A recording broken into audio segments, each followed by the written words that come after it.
Good afternoon. What a pleasure to be with all of you today for Convergence Coaching's HR Huddle on January 30th. I'm not quite sure how we got to January 30th already, but my name is Samantha Mansfield. I'm a senior consultant with the team. And because Tamara is enjoying a well deserved vacation day, I get to be here with Jennifer Wilson. What we are planning on talking about here with you just in these few minutes today is getting ready for busy season. We know that many of your team members are probably already getting heads down, focusing on the job ahead. And certainly, this is nothing new. This comes around every year. But one of the things we've really been talking about here at the Convergence team is some strategies to help all of us get ready for these busy seasons. They come more than once a year. So certainly this is applicable for later on as well.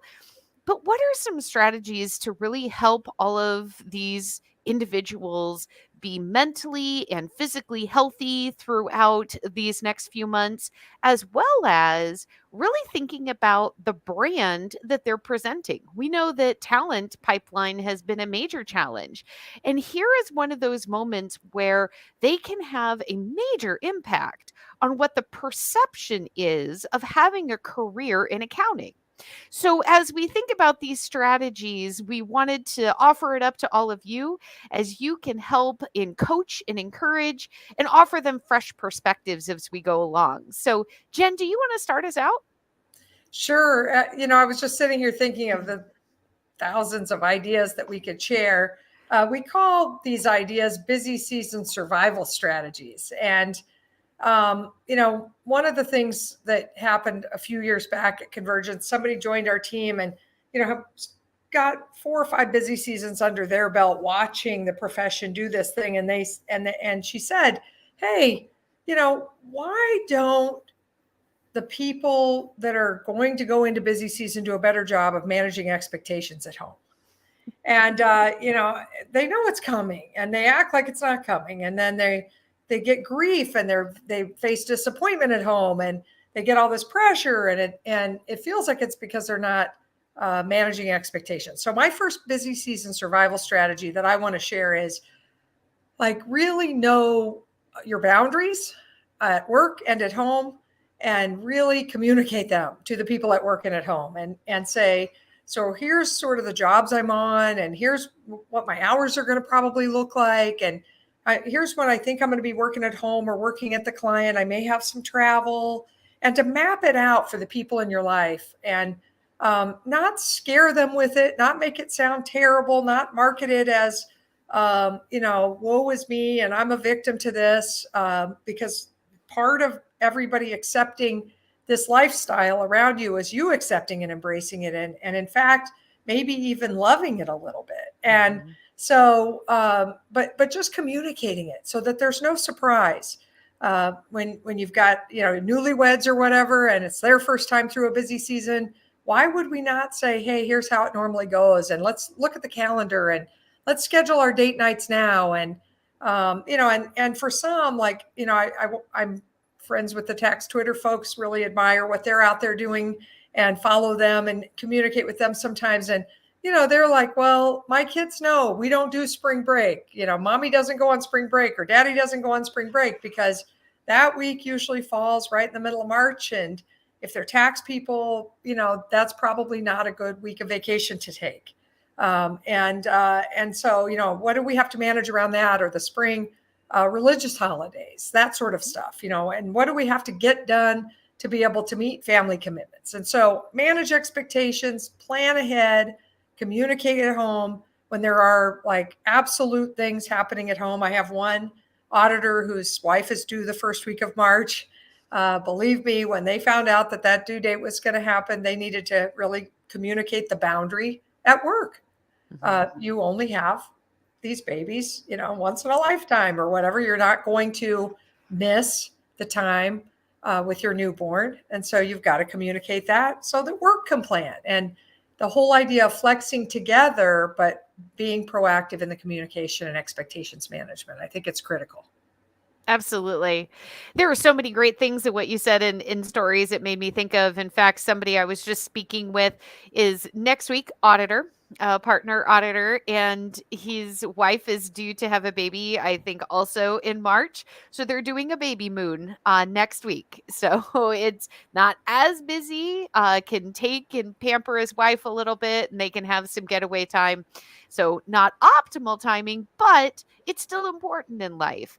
And that's another piece is we have to be grateful for those moments that we have, right? It's not always maybe optimal. Maybe it's not the ideal situation, but how can we look at it and look at what am I grateful for that? And so I just even think of the example of the person I know for next week where man, just so grateful that they can actually take a few days and still do that. Maybe they would have chosen to do it closer to the baby or a different time, but they can still do it. They can still go. That's still possible. And when you mentioned too, Jen, that some people enjoy this time of year, there are some people who really focus in on this is when you shine. This is when you get to do work that makes such a difference and you create such peace of mind and such relief in the mind of your clients. And I know it's not always the answers, that you want to give. Maybe it's not quite the relief that they're looking for, but at the same time, the just knowing that they can have that uh, task done and it's not something they have to worry about and it's done well, and that's something to be grateful for that you are providing that, and just reminding each other, because sometimes you can have that tough day and you forget why you're doing this.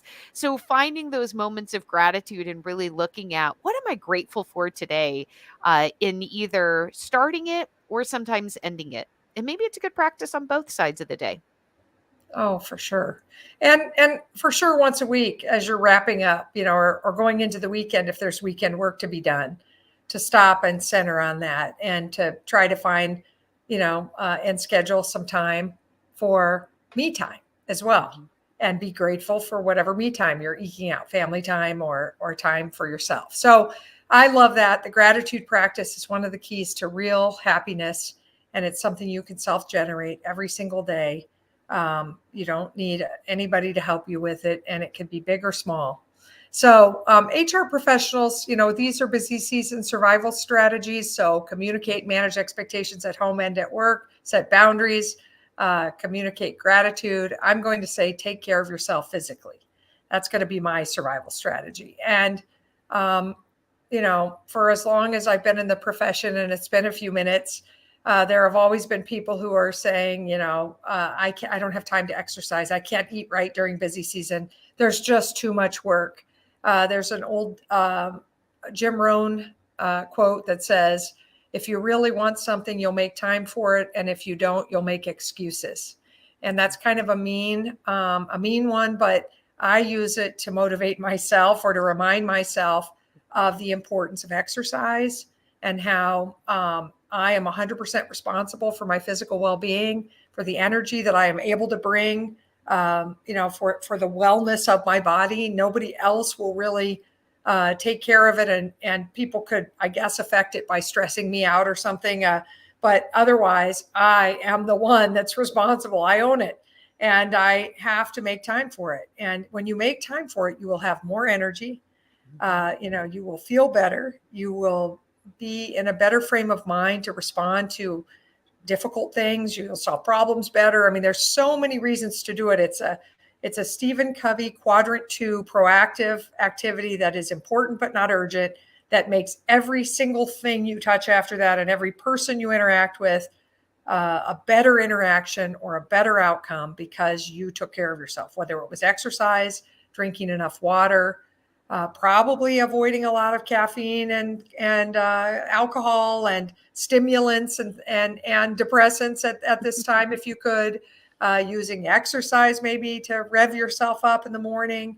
And meditation is something that you could do to manage your sort of stress and get your mind cleared and cleaned off of all of the bouncing around priorities and the monkey brain that we get. when we're really pressed for time and big volume, but taking care of self. And not only is it good for you, it's a wonderful example for the rest of the team. It's a wonderful example for your clients, for your family members, saying, even when I'm at my peak period of work, I am still taking care of me. Mhm. My mother used to say, you only get one body. And whatever you do with that thing to wear it out and to wreck it is your choice. But the better care you take care of it, the longer you get to stay in it. And I just, I always hear you only get one body when I'm thinking about, skipping exercise or, chowing down some cheesecake or something when I've already had a sweet that day or in that weekend in my meal planning.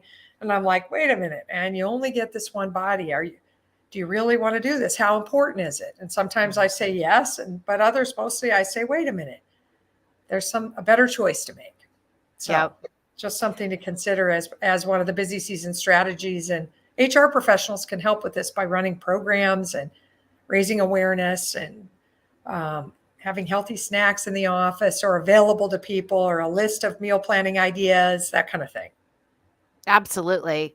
Absolutely. There are so many different things. I mean, the element even with the meditation that you said, because I know you hit it, and I know that here at Convergence, we do it together as a team, or many times we can't actually all be on at the same time, but the recording is sent so that when somebody can do it on their time. So if that is something that they prefer to do meditation in the morning, or to unwind at the end of the day before they can truly just relax and disconnect at some point in the day, which is very important.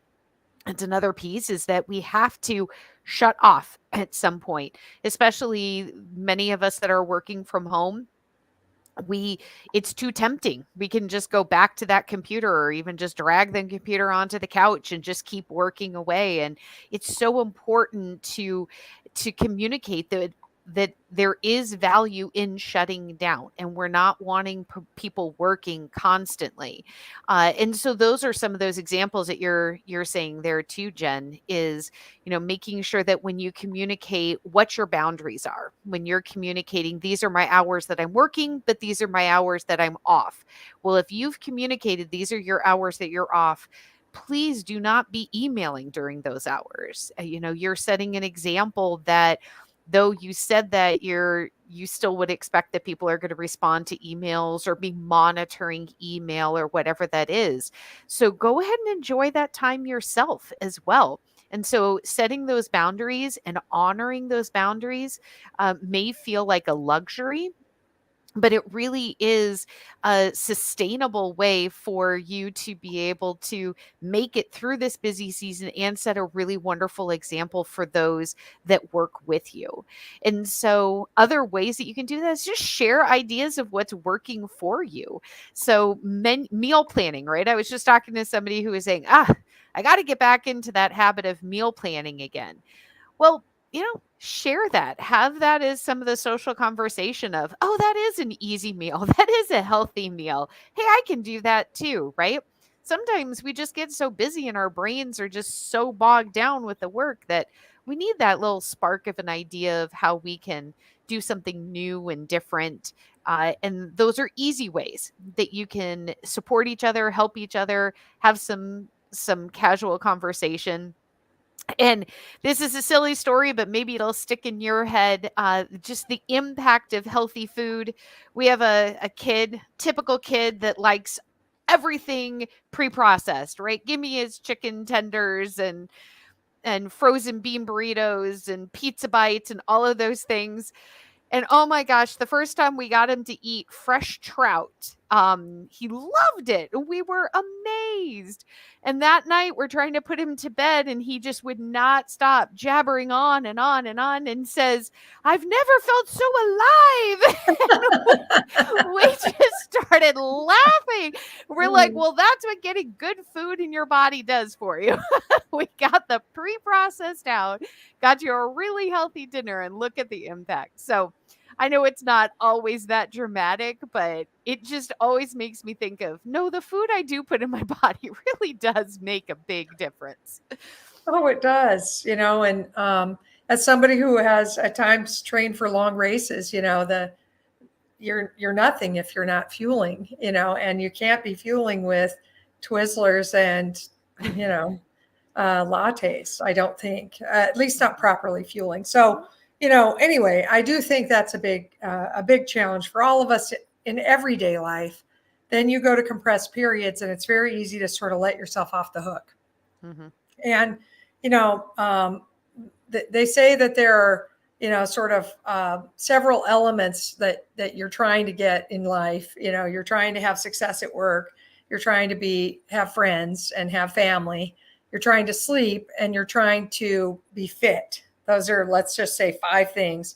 And there's supposedly we're only allowed to have 4, that we're only able to really squeeze 4 in. And you get to pick your 4. I combined fitness with friendship, so that was one way that I tried to leverage my time a little better and made friends running, good regular run friends. But I'll just have to tell you, you got to find a way to have all 5 of those things during busy season and schedule them in, proact and make it happen. Yep. And again, as the firm, as HR and the firm, you can think of some of these different ideas. And one of the things that I've been noticing is even in the medical profession, the families are just as impacted as the patient, right? And these folks that you're working with are going through an extensive marathon, if you will, of work that they're about to do. And those families are there to support them as well. And so how could you help these professionals in that communication or the care packages or whatever to the employees' families? So is it movie night packages that you could give, or little treats, different things? It's just when I've been seeing some of my friends go through, their relatives going through some significant health issues, I'm really surprised at what's in the waiting rooms and all of the packages that they're giving to these uh, pa- families of the patients. And it just makes me think there are ways that we could leverage that kind of idea of how we could support them in being able to have quality family time, and when their family members are committed to the office and working hard. And little things, doesn't have to be big, but just little things that can happen. And how could something like that be instilled? Love it. So another thing that gets a lot of airtime when we talk about busy season survival strategies is the importance of focusing on the positive and not the negative, which you could say is the gratitude practice. But I want to shift it to sort of workplace politics, if I could, for a second, and just recognize that it is natural for us to have issues arise where business processes aren't going the way we wanted, or somebody's not performing at the level we had hoped, or we're reviewing some information from a client and it isn't what we thought we were going to get from them, or whatever it is, like these disappointments. And they happen. Disappointments are normal. They are a normal part of our daily life. I wish they weren't, but it's adult to recognize that we will have them. And so what we do with disappointment matters. It matters in how well we survive busy season and how well other people around us survive it too. So what we want to do is we want to commit to be as positive an influence for change as we can be, and that we want to address issues and disappointments and concerns directly with the people that we are having them with. We either need to accept them and say, I am going to accept this and I'm not going to discuss it with someone. I don't love that strategy, but sometimes I'm going to make a note of it and I will address it later. But I'm not going to address it now. And that means I'm also not going to complain about it anymore. I have to give up my right to complain if I'm not willing to address it directly with the person. So one option is put it down for later. Another is go directly and address it with the person who could most affect it. If it's a client disappointment, back to the client sponsor, or if it's with a staff person that isn't quite where we hope that they would be, maybe we need to have a conversation and say, I expected that that at this stage in your career, this work product would be a little further along than it was. I'm hoping the next one will be. Let's go through my review comments on this one so that we can make sure that you take the next one to near completion, that we have fewer comments. So addressing it directly, that's another option. A third option, if you aren't really in a position to address it directly, is to talk to HR or talk to your coach or your career advisor or whoever it may be and share the concern with them and ask for some guidance on how to best approach it. That's all the way we should do it. That's the should bucket. The should not bucket or don't bucket is complain to your neighbors. Complain to the people I work with all the time on all my jobs. Complain to the staff I'm working with about this client. They drive me crazy, and I'm going to just run all my complaints about them. And Samantha, any insights that you want to share with everybody about why I shouldn't just be complaining? Yeah, so that frustration that you're having with whatever the scenario is that you were laying out there, Jen, it starts to wear on us. And I mean, we do have to find a way to resolve it, which is exactly why you said, don't just swallow it and say, okay, I'm just going to accept this. This is the way it is, or this is the way this person is, right? Having a conversation is good, but having a conversation with somebody else and just dumping all of that frustration on them now just wears them down as well. So we just ate up some of their precious time by dumping all of our frustration and angst and possible anger on them, and they can't do anything about it. Or you're not even asking them to help you find a solution on that. So we would call that triangulating, is that you're just going and dumping, and isn't this person so awful? They never get their work in on time. They're constantly giving it to me with errors. All these negative interpretations of why stuff's coming to you. And instead of going and talking to that person, you're trying to bring somebody else in and get them to be frustrated with the other person as well. And it doesn't create energy. It doesn't create that levity that we need when we've got a bunch of work sitting on our plate. And so it's important to make sure that we empower people, that they don't have to get involved in those triangles, that they can say, hey, I'm happy to help you find a solution, or, maybe we can think of why this keeps happening with this person and come up with some hopeful interpretations of what's happening in this scenario, or where that client is always getting their stuff to you in a complete and utter mess. What may be going on there? But those are called hopeful interpretations. And it really diffuses the energy of the emotions with that, and can make the work more enjoyable again, instead of detracting from it. I love it. Yeah, I mean, and the biggest thing is, I mean, all of that is so valid and so true. And it's a little bit like complaining like that. If I'm in a kind of lower energy or energy depleting work period where it's just the effort of the work, the technical effort, the volume, the compression is all going to take max energy. Complaining is like if my energy were a balloon and I start my workday with a full balloon because I worked out or I meditated or something, then I just sit around and complain or type complaints or chat complaints, go out to Reddit and complain, whatever, wherever I like to complain. It's like I'm just letting air out of that balloon, energy I need. And so, man, it's just not only do I just kind of gross everyone else out or get them in there too and let them deplete their balloon of positive momentum, I really screw up my own. And so, and we're all human. And so complaining is natural. Unfortunately, I don't know why that's part of our design, but it is. It's certainly part of mine. So when I say it to you, it's not like I don't complain. I just try to be cognizant of it and watch the effect of it on others, and try to be careful, to try other things instead, to minimize it. It's not a winning formula strategy, just not. So. And that's what today's session was supposed to be about, is how do we lift people up? How do we help give them energy? How do we help keep them going, keep that stamina? And so that's where we tried to share techniques of how to do that, as well as techniques that will deplete it or take away from that, decrease that levity that we're trying to create. So we hope that this was a helpful session to you. We actually did a webinar on this last week, a very well attended session. We'll add a link when we have that recording available if you're interested in seeing more on these different techniques. But we wish you all the best and a fantastic week. Great. Thank you, Samantha. Thank you, Caroline. And thanks everybody for participating. And we look forward to seeing you next week at HR Huddle. Thank you.